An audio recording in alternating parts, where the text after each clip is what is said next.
Okay. We are joined by Daniel Harrigus, who is the policy director at the Parking Reform Network.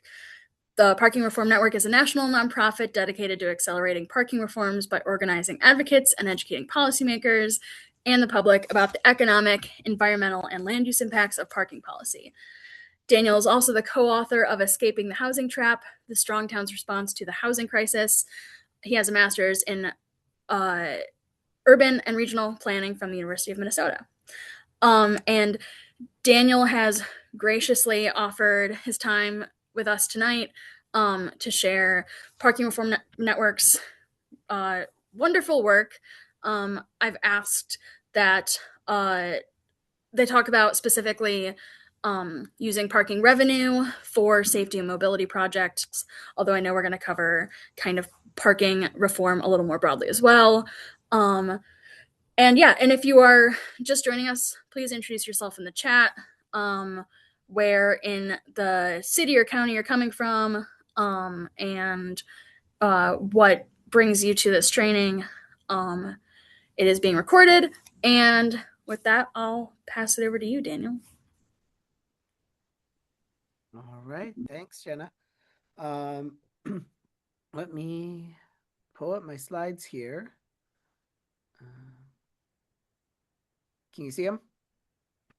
Yes. All right. So I've been asked to do, a little bit of introduction to the work we do. What is parking reform? What do we mean by it? But then focus particularly on the management of on-street parking and the question of what you do with the revenue. Um, so, um, yeah, happy to talk about that.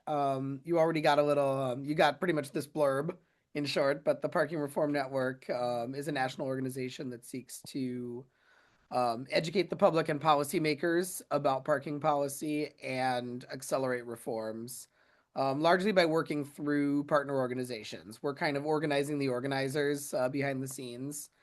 So we don't lead campaigns.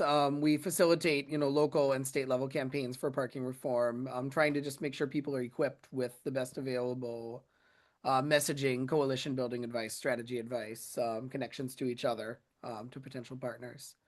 Um, why is there a need for parking reform? Because if you ask the average person, how do you feel about free parking? The answer is sounds great. I drive a car. I like to be able to park that car when I want to.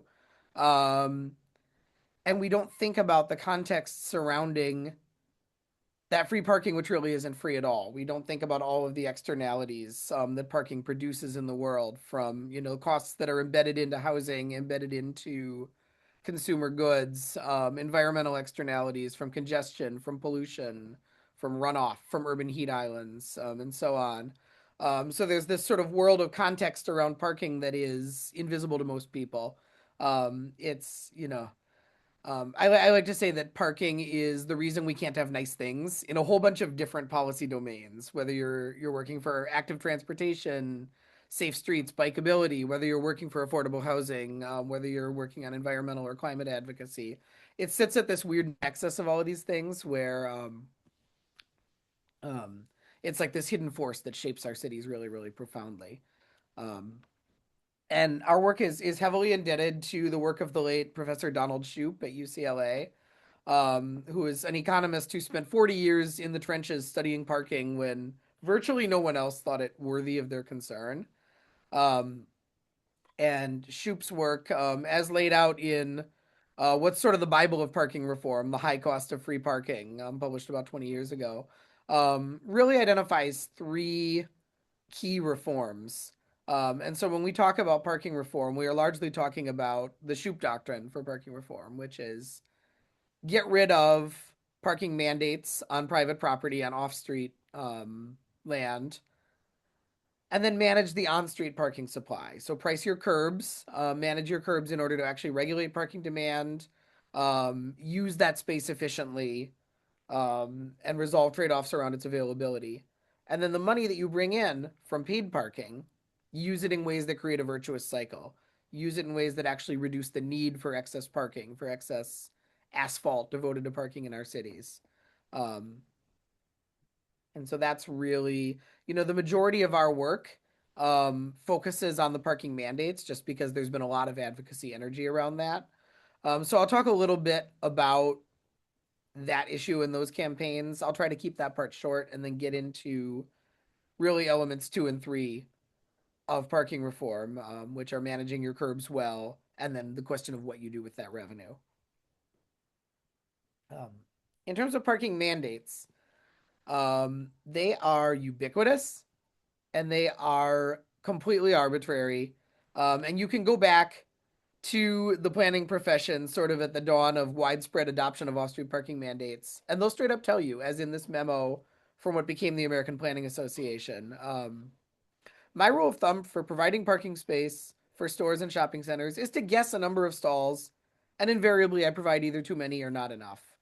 And so this, goes on to say, why don't we just provide enough for all of the cars that go to a plaza or shopping center during the rush hour on the day before Christmas?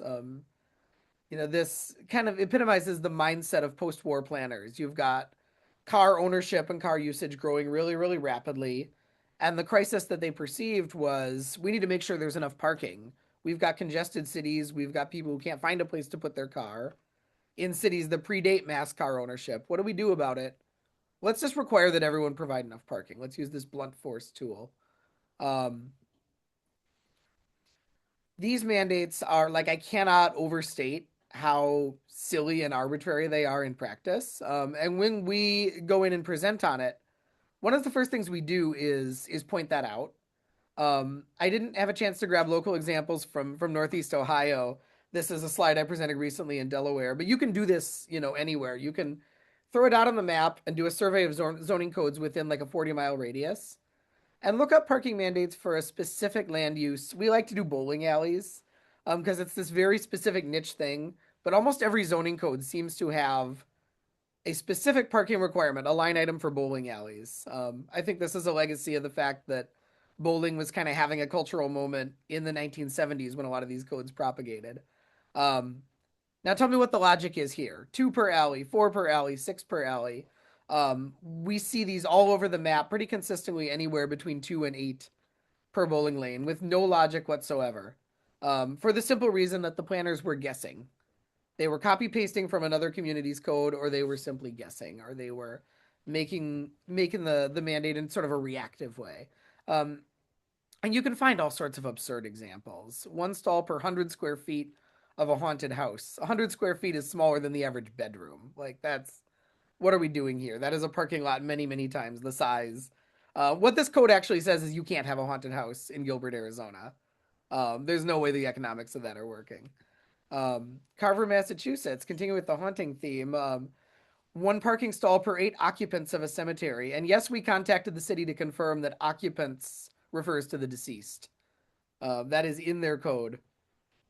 Um, in Woodbury, Georgia, there are separate parking requirements for a heliport and a helistop. What's the difference? Hell if I know. Um, and so really, when we advocate on this, we puncture the notion that a lot of people start with that like, well, if these standards are in the code, they must be scientifically valid. They must have been determined to be appropriate for our community and they deserve the benefit of the doubt. Because the reality is no, the planners were guessing at best. Um, but unfortunately, that guesswork has a bunch of real world consequences because parking is enormously wasteful. It has a bunch of detrimental effects on our communities. And we mandate very consistently the overbuilding of it. Parking is expensive to build. Very few people actually have thought about how much it costs or have a sense of how much it costs.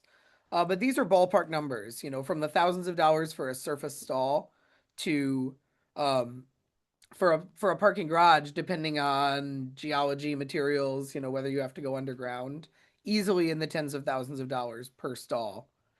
And that is money that goes into the construction cost, that goes into the construction loan of a project that has to be repaid one way or another by the eventual customers or tenants.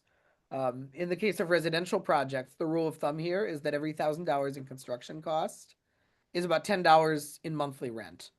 So parking contributes $200, $300 or more to a tenant's monthly rent check. whether they're going to use it or not, whether they need it or not. And it eats up space, resulting in less housing being built, projects being not viable, either financially or simply physically possible. Um, it results in projects having fewer housing units than they would otherwise have. It eats up space in our communities. We host on our website a set of parking lot maps. These are crowdsourced. We train volunteers to create them using OpenStreetMap and aerial imagery. This just visualizes all of the surface parking in your city's downtown. I should have pulled the one for Cleveland for this slide. Because I know that we have one. We've done the 100 largest cities in the country and then some, and we continue to expand. Um, and it just becomes this really powerful communication tool. Um, because your average person, including your average local policymaker, doesn't, they come into this issue not knowing the reasons that parking is a problem, other than people want to have enough of it. Um, so you got to illustrate the waste, the way it drives up the cost of housing, the cost of everything else, the way it eats up land that is not really contributing meaningfully to the tax base, but it's spreading everything else apart, everything that is wealth generating in our communities. Um, you can see in a visualization like this, as you ramp up your commercial parking requirements, you push the productive parts of our cities, the places that are actual destinations, farther and farther apart. You spread the city thinner and thinner on the landscape, and more of the land exists just to serve cars. Um, and you get a vicious cycle because all of that parking feeds more traffic, which demands bigger roads and more parking, which makes it more and more difficult to navigate the community without a car.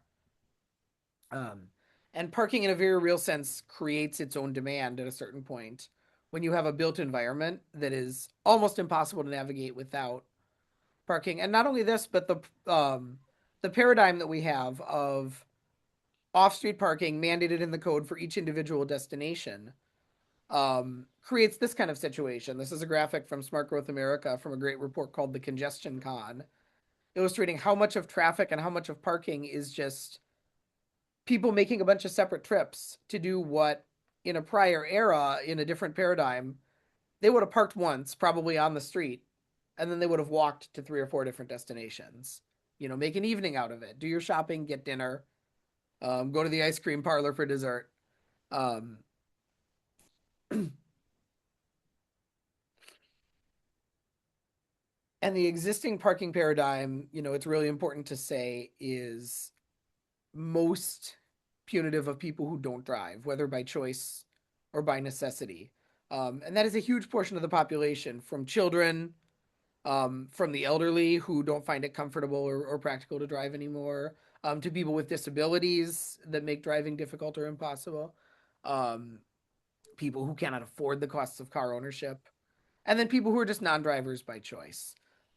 It's important to always come back to the fact that these are the people, and there are a lot of them, who are really hurt by this paradigm that emphasizes ubiquitous and available parking above all else. Um, so we are really proud that in the last decade, a movement to reduce and eliminate parking mandates has exponentially exploded in North America. We keep a map on our website of cities that have fully eliminated their off-street parking mandates. We're at 110 and counting just in the US alone, um, up from 0 in 2016 that we know of. So this is spreading really, really fast. It's all over the country. It's in car dependent places. It's in older cities that were built pre-car. It's in small towns. It's in politically blue areas, politically red areas. Really, really incredible. Because people are waking up to these costs. Um, what happens when you eliminate your parking mandates? Oh, the first thing that happens is you wake up the next morning and you're in the same city, and no parking has disappeared. No parking has been banned. Anyone who wants to provide parking can still provide parking. But what happens over time is that you start to see a shift in the choices people make because you've created some newfound flexibility. And so in housing, we see, in a case study of Seattle and Buffalo following major parking reforms, The majority of residential buildings that went up still included parking, between 70 and 80%. But the majority of new homes that were permitted were in buildings that would have been illegal under the prior code. Um, Similar results in Minneapolis, where I live, which gradually eliminated its parking mandates, finally killing all of them in 2018. Took effect in 2021 completely. But what you see is the shifting of the bell curve. So developers don't suddenly stop building parking, but they right size it. They look at what their lenders are actually going to require them to do. They look at what the market will bear, and they make a decision that's informed by the context of their project. And so we tend to see moderately less parking overall, but we also see that bell curve kind of flatten out and widen out. So if you look near the bottom of this graph, there's a significant share of projects at the left tail of that curve being built with very little or no parking. And those are things like an infill, like an 8-unit apartment building on a residential lot near transit in a walkable neighborhood with no parking whatsoever. Um, that would have been impossible to build under the prior code. And now it's serving a market niche. And that developer knows they don't have room for parking on that lot, but also they know that they can attract tenants who don't care about having a place to park their car on site. Um, so really what our position comes down to is governments should mind their own business when it comes to parking. And that means two things. It means not heavy-handedly mandating quotas of off-street parking, but it also means that the government's business is what happens on street. So in the absence of off-street mandates, you can still restrict parking on public streets as needed for health or safety or resident demand or whatever. You can price those streets. You can restrict who has access to them. You can still regulate design features. You can still require ADA accessibility. You can still deal with questions around loading zones, deliveries, drop off, ride hailing, etc. Um, and so all of that falls under the scope of parking management, which is sort of the other plank of our advocacy beyond the mandates question. Um, I tell this story a lot. I think everybody believes in every neighborhood in every city, you can find people who believe that they have a parking shortage. Um, this is an extremely widely held view. What they're actually expressing is usually something a little bit different. I find the experience of parking my car to be frustrating. So this is a story, a friend of a friend's story from Minneapolis, where a couple years ago, a good friend of mine attended a birthday party, and it was at a bar in Lynn Lake, which is a pretty popular part of town. And the birthday girl gets a text from a good friend of hers who lives out in the suburbs, maybe 30 minutes away. And the text says, "Hey, I'm really sorry to miss your party. I hope you're having a great time. We drove all the way there, but there was literally no parking. So we turned around and went home. I'm so sorry." And my friend and I had a good laugh about this because the map on the right shows all of the parking that was available within easy walking distance of this venue. There's plenty of parking. And on any given Friday or Saturday night, there's plenty of parking. You can either go a few blocks away, you can park on the street for free. Closer to the venue, you could park on the street and pay a meter. There were also some paid garages in the area. So what these people who drove in from the suburbs, when they said there's literally no parking, what they really meant was we got there and we didn't understand how to park, and it stressed us out, so we left. Um, so the key to dealing with the sort of thorny politics of on-street parking is to start by actually understanding what people are saying when they get worked up about the issue. I'm worried that what you're trying to do is going to prevent my ability to go do something I want to do. Um, a lot of parking management is just actually matchmaking people who are looking for parking to actual parking that exists because very few places have an actual shortage of parking. That is extremely rare in the American context, but a lot of places people struggle to find parking and they get frustrated and they get upset about it because they can't figure out where can I go park my car. Um, a lot of the traffic in congested urban districts, be that like a neighborhood commercial district or a downtown, is just people looking for a parking space. There are a couple famous studies, one of them done by Professor Shoup, that looked at a number of downtown business districts and estimated that 30% of the traffic on the streets was just people cruising for a parking space. Creating this perception of congestion, of a parking shortage, of a need to somehow do a better job of accommodating drivers.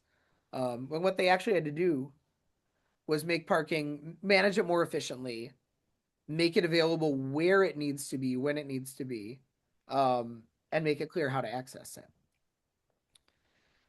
So the number one principle of doing that is manage parking to regulate demand. And the 85% rule, if you have 85% occupancy on your street curb, that translates to about one open space per block face, which means if you're going to a destination, you can see a parking spot that's available from that destination.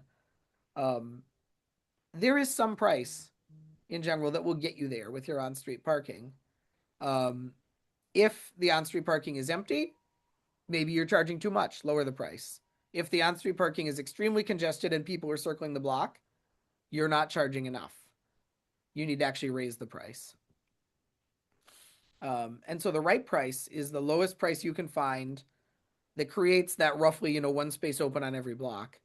Um, and ideally, you're tracking this in a really dynamic way, sort of micro targeted to like a particular block, a really narrow area, adjusted for time of day. Um, the most sophisticated examples of this are places doing it using sensors. I mean, you can also do it with cameras, but monitoring in real time. San Francisco was a pioneer of this with their SF Park program, starting about 2007. Arlington, Virginia has done a recent pilot that just concluded using in-ground sensors to adjust the pricing in a really fine-tuned way, block by block. And what you see is the fine-tuning goes both directions. They raised the price for some spaces, they lowered the price for some, they kept it the same for some. Um, but the goal was actually targeting availability. The goal is that if you come, you have a destination in mind and you're looking for parking, you can very quickly find a spot. You're going to pay for it. You're going to pay the market price, but you're going to find it. This is the really crucial point from this, that if you're doing it right, curb management benefits drivers too. This is not an anti-car thing. This is not bikes versus cars, transit versus cars, etc. You are actually going to make the experience of parking easier and more predictable and less stressful. And the key to communicating it to the public is exactly that. You're going to get some value. You're going to pay for parking, but you're going to get some value for that because you're going to know that you can park. Um, Managing the curb consists not just of setting the price, but of dealing with all the different competing uses of curb space, things such as loading zones. Obviously, in the last decade or so, ride hailing has really taken off. Online shopping and deliveries have exploded. So there are all these questions about how do we accommodate all these different things that want access to the curb. Um, there's a QR code on this slide for a great report called Curb the Chaos. For whatever reason, the image of the cover didn't come through. It's created by our partners at Open Plans in New York City, but it's got some really good practical recommendations um, for dealing with these conflicts over curb space. There are a couple links to outside reports in this, and I'm happy through Jenna to share them after the presentation, and she can share them with folks as well. Um, Residential permits, you see the same dynamic. I've seen residential parking permits described as, in 90% of cases or more, they're hunting licenses. Um, they consist of permission to look for a space with absolutely no guarantee that you will find one. Um, Again, it depends on the dynamics of your neighborhood, but um, if you get the price right, you're providing actual value. In a neighborhood that's congested where there actually is, localized demand for on-street parking, um, you want to set the price high enough that people are paying for something, as opposed to so low that people are paying for nothing. The worst thing you can do is charge a nominal fee for a residential permit in a neighborhood that's congested enough at the curb that people are still circling to park near their own home. Um, Finally, parking benefit districts. Um, Spend the money wisely and spend it in ways that create political support for curb management. Curb management is, to the extent that it is a political choice, it is an uphill battle because at some point you can't get around the fact that you're saying we want to charge for parking and we want to charge for it in places where we didn't used to charge for it, or we want to charge more than we used to charge. And people don't like paying for things that they used to get for free. Um, so you have to get people bought in to the idea that they are getting some value. Um, I don't have a bunch of slides on parking benefit districts. I'm going to talk about a few examples, some case studies on the ways that that money was used. Then we'll do, I'm happy to do some Q&A, talk more about whatever questions you all have here. I also want to draw attention to the QR code on this page. We have a whole guide put together by a few really smart volunteers a couple years ago. That includes 5 different case studies of parking benefit districts. It includes discussions of some of the practical, technical aspects of establishing one, some of the politics. So I strongly recommend checking that out as a resource. Um, the QR code goes to that, but I'll also share out the link. Um, I'm going to stop sharing my slides. Oh, the PBD guide link. Thank you, Jenna. It's already in the chat. That is perfect. Um, I'll talk a little bit more just about the idea of a PBD and some of what we've seen with case studies from places that have done it. Um, a parking benefit district, like definitionally, I mean, I think a lot of cities do them and don't call them this. But the term was coined by Professor Shoup. And what it is you have a geographic area in which you charge for parking and you reinvest the revenues in that geographic area. I think there's some nuance around whether it has to be strictly geographically tied, and I'll get to that in a second. But the idea behind doing that is more about the politics than anything. The idea is you can create neighborhood buy-in for paid parking, and especially often buy-in from the business community if you can create a clear value proposition. Your customers are going to pay to park, but you're going to get this pot of money that's going to be spent on projects that you have some say in, things that are on your wish list or things that obviously benefit you. Um, and so, very common uses of PBD revenues are sidewalk and streetscape improvements, things like lighting, seating, public art. The kind of first high profile example of a PBD was in Pasadena, California, in the early 2000s. Where Old Town Pasadena, you had, these few blocks, historic architecture, kind of the historic core of the community, but a little bit derelict. And it was really pitched to the city when they approved it and to the residents as a revitalization project. So in that case, what the parking benefit district did is it initiated this virtuous cycle, um, where the things that they spent the money on, beautification, sidewalk improvements, gave the district a sense of identity, made it more attractive, and drew visitors, which in turn resulted in more people paying to park, more parking revenue that could be spent on more projects. Um, so that's kind of a revitalization centric, business centric approach to PBDs. Um, Another case study that's in our guide is that of the Southside Flats in Pittsburgh, where this one was initiated in the mid 2010s, and was more of a public safety project, kind of. I mean, the city has described it to us in this way. The planners behind it. It was a public safety project in the clothing of a parking management project. So this is a popular nightlife area in Pittsburgh, where they had some safety issues. They had some perceived crime issues that were making people reluctant to walk in the district. At the same time, they had a perceived parking problem, Friday and Saturday nights, people circling, people struggling to find parking on the street.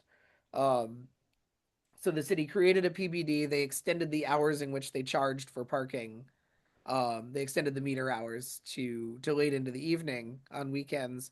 And then they took that increment of revenue from when they weren't charging before and spent it on public safety projects, which included lighting, wayfinding. It also included some additional police patrols. A lot of these things are really contextual. Because I've also talked to people who heard that and immediately balked, like, because of concerns about policing, that are very, very valid. So, I'm throwing out that caveat there. Context is everything. In the Pittsburgh case, the way it's been described to us is the investments in public safety. One thing that did is it reduced some of the stress on the parking supply, by creating a perception where people are now more comfortable parking a couple blocks from a destination, walking to where they're going. You can pay a little bit more, you can park right in front. You can pay a little bit less, park a little farther away. Because the geography of demand, where you have a hot destination, always works that way. Um, the Short North District in Columbus, Ohio, is another PBD case study that we've looked at. This is an area near the Ohio State University, so you've got massive demand from students, faculty, employees. You've also got a business district, a lot of residential, a lot of different users in this space. Um, and some concerns about equity, where you have a lower income workforce commuting in that needs to get there for their jobs. What's the impact on them when we charge for on street parking? So in this case, again, they did some demand based pricing. They metered areas that hadn't been metered. Some of the revenue was spent to subsidize transit passes, to subsidize mobility for that low income workforce. Um, so you're dealing with the equity concern at the same time as you are dealing with the parking demand problem. Um, there are more case studies. There are a couple more in our guide. I can talk more about, whatever questions you all have about some of the practical aspects of doing this, about the political aspects or the messaging. How do I talk to my angry neighbors on Facebook about parking management? Um, I think I just closed by saying there's a paradox in the way Americans tend to think about the space at the curb on their street, where it's both completely invaluable and valueless at the same time. And that drives a lot of the kind of nasty fights, the really territorial fights that we see in our communities around parking. Um, because people simultaneously think parking on the street should be free. It should be there when I want it, but I don't want to have to pay anything for it. But also, it's extremely important to me, and how dare you take it away for a bike lane? How dare you take it away for a BRT project? How dare you take this space away for curbside dining?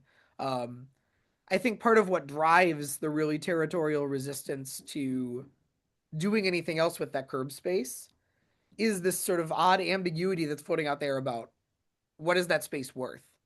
Um, so it's a cultural and a political hump to get over. But the more we can have that conversation where we're really putting a dollar value on what are people willing to pay for the use of this space, it actually can become easier to resolve some of those trade-offs then around, well, if it's worth this for parking, um, what else could we do with it? How could we repurpose it in a way that's going to be community serving? Um, I'll stop there. I've been going for about half an hour, and happy to open it up to questions or whatever folks would like. Thank you, Daniel. Yeah, let's open it up for questions.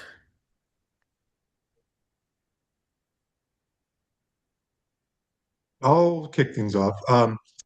Question: if your like case studies that or the data that you're looking at over the last 10 years, let's just say, if you're seeing any correlations or if you have any examples of cities where this is increasing transportation-oriented development, TOD, as well, if there's like any kind of parallels you're seeing starting to see emerge there.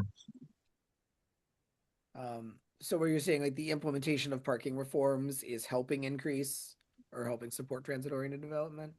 Yeah, just in the sense that like in Cleveland, we're focusing on kind of both ends of this, where we are instituting, like better parking management, but we're also trying to encourage TOD, just so that we're trying to hit this from both ends, to try to kind of mode shift a little bit more. And I'm just wondering if you're seeing any kind of parallels with any of that in any of those cities, even like maybe like a Buffalo, which is more comparable. I think it is. I think the short answer is yes, but in a way that is hard to trace sort of neatly cause and effect. I mean, one of the problems with documenting the outcomes of parking reform is that there's a several year lag, in terms of actual building permits, and then a whole lot of ambiguity. And how are developers responding? It's not a controlled experiment where the only thing we changed in that time was the parking policies. There have probably been other zoning changes. There have been shifts in demand. There's been macro shifts in housing finance. So isolating the effect of parking reform is really, really difficult.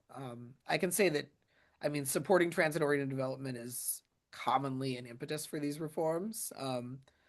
Like, we've actually seen a bunch of state legislation that preempts local parking requirements specifically near transit. California, Colorado, Illinois now all have state laws that if you're within, a quarter mile walk of a rapid transit station, in Colorado it even includes bus lines. Then you don't have to have it. Then as a city you cannot enforce local parking mandates within that radius. And the logic there is we've spent a bunch of public money building this transportation amenity. The worst thing we can now do is eat up the land within walking distance of transit on parking for cars. We need to get our value out of that transportation investment. So maybe that's a rambling answer to your question. I think there's an obvious nexus there. Cause and effect is difficult, but certainly we hear people talk. We hear it go both ways. People talk about parking reforms as a way to support TOD, um, and TOD is an outcome of parking reform. Uh, yeah.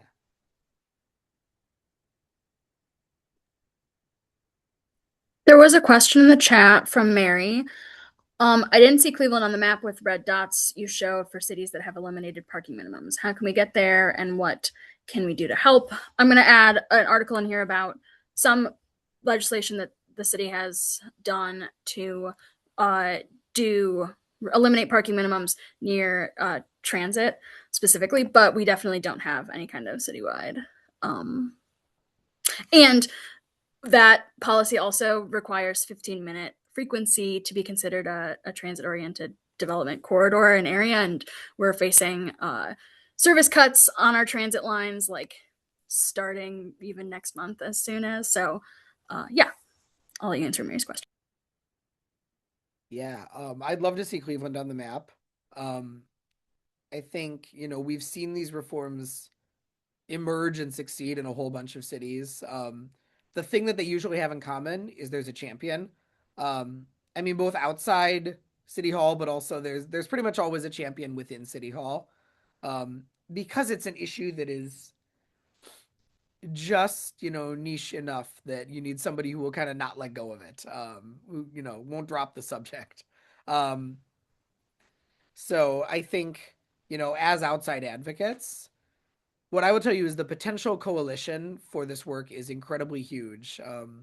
You can see these incredible sign-on letters, especially when you get into the state parking bills, um, where organizations kind of will sign-on letters are common. Organizations will register their support. So coming out of places like Oregon and Washington, you see these letters of 40 organizations supporting parking reform, and they are everybody from the Chamber of Commerce to the Tenants Union to the Transit Riders Union, SEIU, and then you have Sunrise Movement, the Sierra Club, you have libertarian groups, you have it is insane who's on these lists, because the issue just cuts across so many issue advocacy areas.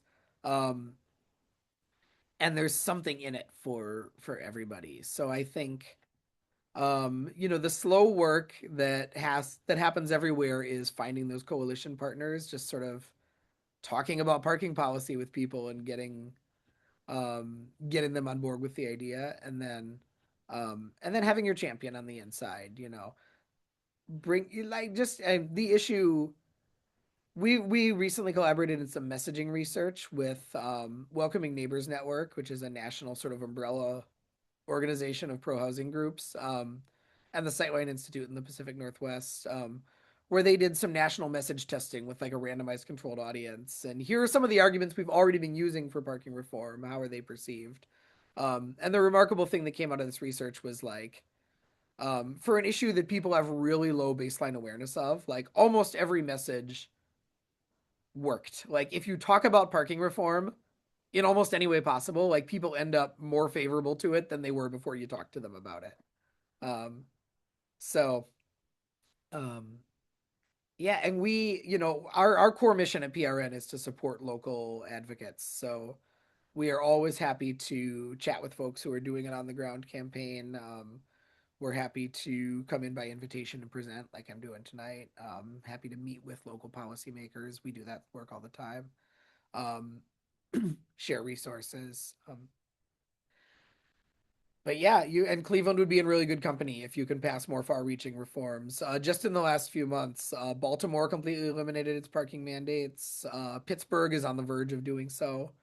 Those are a couple kind of obvious comparison cities I can think of. Detroit is looking at a proposal. Um, you'd be in very good company.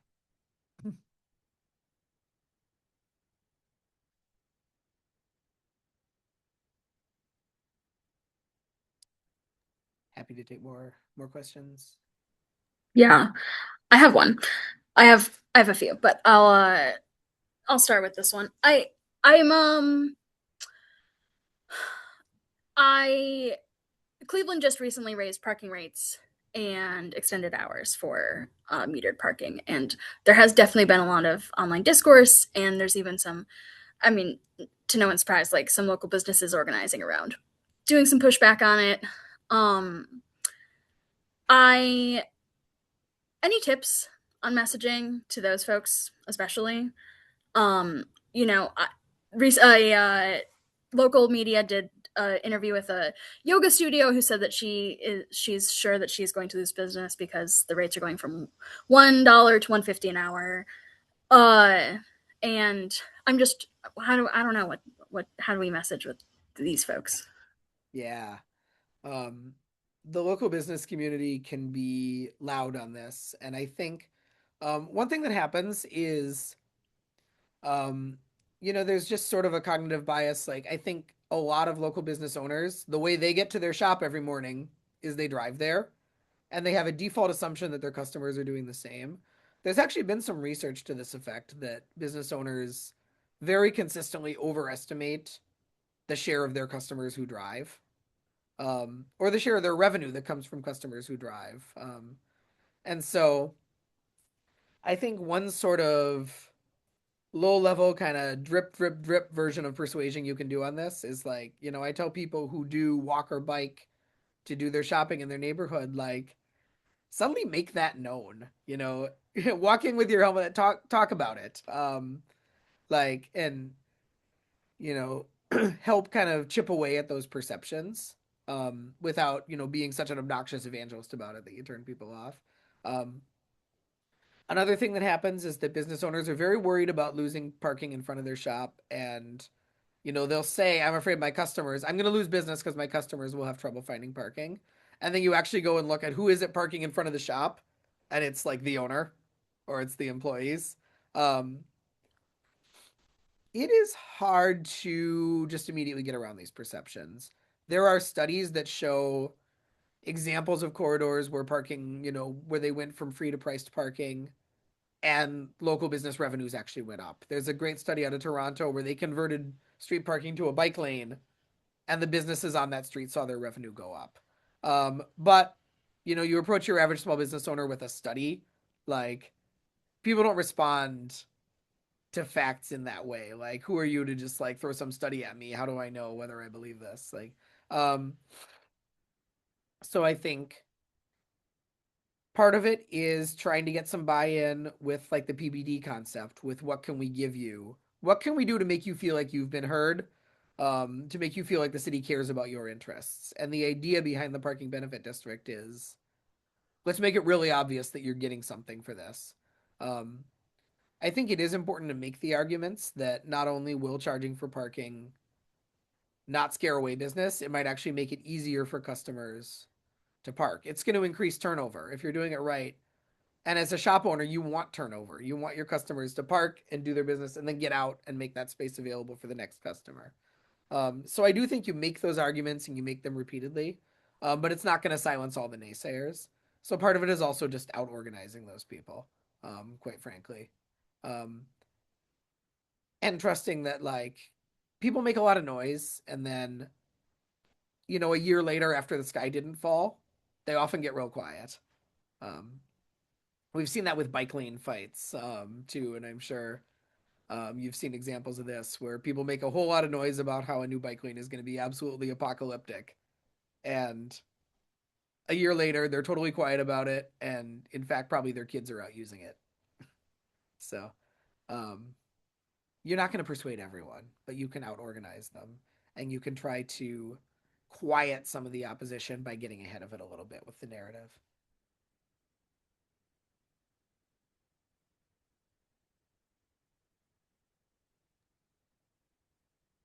I'll Thank you. I'll jump in kind of related to that, which is that, there's not just, we don't just see pushback from businesses, we see pushback from residents. So, in addition to the city recently raising rates for parking, they also have introduced paid parking in one neighborhood of Cleveland that's very dense, very walkable, has dense residential and some dense commercial areas. And there's now like residents signing, like circulating a petition to have that rolled back. I mean, there is some significant percentage of residents, I don't know what that number is, who don't have access to off-street parking, like in this neighborhood, right? So um, I guess to that point, my question would be, in looking at other cities and case studies, like, is there a legitimate argument to be made for concessions on these types of things, right? Like have a 30-minute grace period, have residential permit passes that people can use without diluting, the returns to the city and in the parking fees to the extent where it's, you lose a lot of value. Yeah. Um, I think there is an argument for concessions because you got to meet people where they are. You got to ultimately craft a policy that can pass and be embraced, and like where the backlash isn't so huge that you lose your gains. And people are averse to change. People are nervous about it, and sometimes that fear is warranted. I mean, people parking is, the Henry Grabar's book Paved Paradise. He's a Slate journalist who wrote a whole book on parking a couple years ago, and it's really it's the best possible like explainer for lay people of why parking matters. But it begins, very early in the book, um, lays out this notion that parking is access to the world. For those who drive a car, parking is the connection between your ability to move around and your ability to access all of the things you want to do. And of course people are going to fight over that. Like of course people are going to fight over even just the fear that it'll be hard to find parking near their home. I've lived in places where I would circle for 20 minutes in my neighborhood trying to find parking near my home. It was terrible. Like nobody wants to live that way. So people are understandably really risk averse. Um, I think concessions are valuable. I think, you gotta people gotta feel like they're getting something. Um, and that can be resident permits. One one concession with regard to permits that we've spoken about a number of times. I don't actually have the perfect example of a city doing quite this. Um, but I think it would be totally possible to create um, free or deeply discounted permits for existing residents that vest with the resident and not with the unit. So as people move out, the new resident who comes in has to pay market rate for their permit. So it's a little bit kind of kludgy, but um, quells some of the anger over you're asking me to pay how much for street parking, but over time you end up roughly transitioning to a market-based system. Um, I've seen versions of that create kind of a permanent parking caste system, like either it's restricted to homeowners only. I've seen cities try to do things where, we got rid of parking mandates for new apartment buildings, but the tenants of those buildings are ineligible to buy a permit for on-street parking. Only homeowners can buy permits for on-street parking. Well, that's kind of ugly to me. That creates like a really weird caste system with regard to who has access to that curb space. Um, but I think a scenario where you kind of grandfather in existing residents and let that fade out over time is a reasonable concession. Um, there are other ways of slicing it, but and the toughest issue the toughest case of this I've seen, we did a webinar a few months ago with a planning commissioner from East Palo Alto, California, which is a very working class community, a lot of service workers who commute into the wealthy suburbs nearby. Um, they have legitimately an on-street parking shortage. Like, this is dense single family homes on small lots, very typical development pattern in suburban California. So it's dense enough, and you have, families cramming into homes because of housing costs. You got a lot of cars on these streets. And they did a drone survey of parking occupancy and found that it was near 100%. So, but it's also a working class community. So coming in and saying, we're going to start charging you to park on your own streets didn't sit right with people. At a certain point, I think you have to have the tough conversation where it's like, okay, right now, you're all mad about how you can't find parking reliably, how you have to circle, how that's a hardship for you. Um, Paying for parking is a different kind of hardship. Um, Doing these sort of market-based reforms doesn't eliminate trade-offs, but it exposes them, and then you can have the conversation.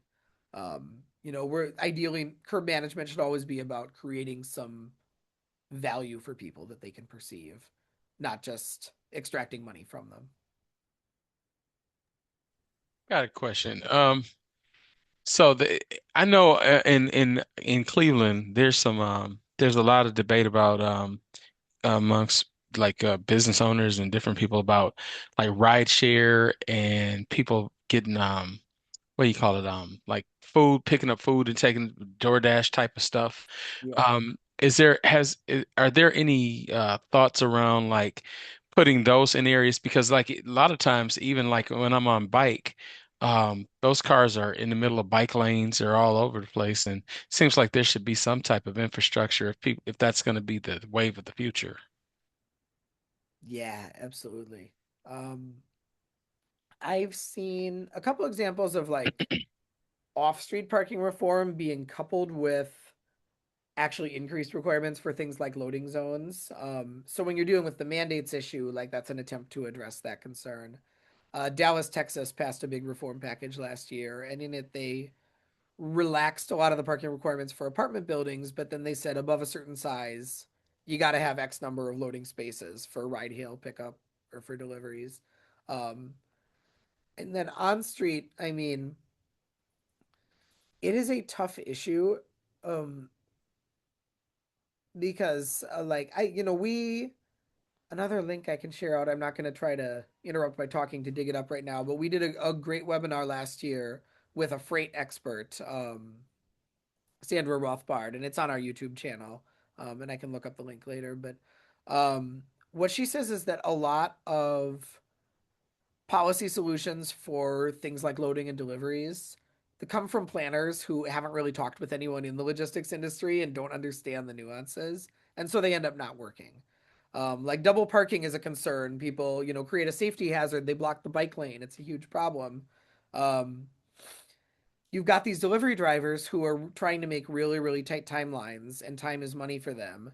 And like, okay, we're going to create this designated loading zone, and we're going to have an app where you can reserve that spot in advance. Well, that doesn't actually work for the delivery driver. They don't have the kind of predictability around their schedule to use some of these reservation systems that cities have established. So they don't. They just double park. Or we're going to have this designated spot, but it's not conveniently located to the actual door that you're going to. They just double park. So it becomes a really difficult issue to address. But you can either reserve curb space, like this is a designated loading zone. You're probably going to need to have some enforcement, be that camera based or license plate reader or whatever. Um, and you also just try to do your curb management well enough that, we talked about that 85% occupancy. If you can generally have a space open on every block, it's going to help reduce the incidence of some of that stuff. There's there's a lot more kind of technical detail there, and like that's a very specific thing that isn't my expertise, but we've done some work with experts on it. So I'll try to share some of those resources. But um, yeah, it's a huge problem in a lot of cities. Thank you. I appreciate that. Um, Sorry, Jenna, were you gonna cut it off? I was going to say last one. Anyone have final questions? So this is good. Okay. Go All for it. right. So along the lines of the last question, I think everybody here would probably agree that we have a pretty significant enforcement problem here in Cleveland, where illegal parking in general is just not enforced. Um, Obviously, that's a pretty big problem, but as an advocate, how do you have any like recommendations on how you can get cities on board with putting a higher focus on that, trying to, increase enforcement in, illegal parking, things like that, so that people kind of can get used to changing parking requirements and mandates and things like that? Yeah, I think cities are often reluctant to do enforcement. I mean, it's to on the level of, like who's getting um the actual work is seen as really unpleasant and undesirable. So, the depending on what agency's doing it, the police don't want to do it. Like nobody wants to do it. It's not politically popular. It's seen as messy. It should, pay for itself, but I think an explicit objective of some of the curb management reforms that we've studied and that we've profiled is actually to reduce the need for enforcement in the sense of someone driving around issuing tickets. Um, and part of that is just making compliance easier and making it the most attractive option for the driver, So, um, one example of that is we've seen metering programs where when they introduce app-based payment, they, really clear um, procedures for paying for your parking. Get rid of explicit time limits in favor of a system where like your hourly rate just goes up the longer you're parked. Sacramento does this. There's a great program there where like um, instead of having 2 hour parking or 4 hour parking in this zone, now they've got here's the rate for the first hour, here's the rate for the second hour, here's the rate for the third hour to discourage people from just staying all day, encourage turnover, but just by charging, and it's all done through an app or through a pay station. Um, and they saw compliance actually dramatically increase. Like the amount of money that the city spent on enforcement went down. Because what you ideally want to do is you want to make compliance just the path of least resistance for the driver, so you don't need to issue as many tickets. Um, I do think technology is making this easier, both on the payment side, and also on the being able to do more automated enforcement using license plate cameras, using AI, even in some cases. There are cities exploring some of these options. Um,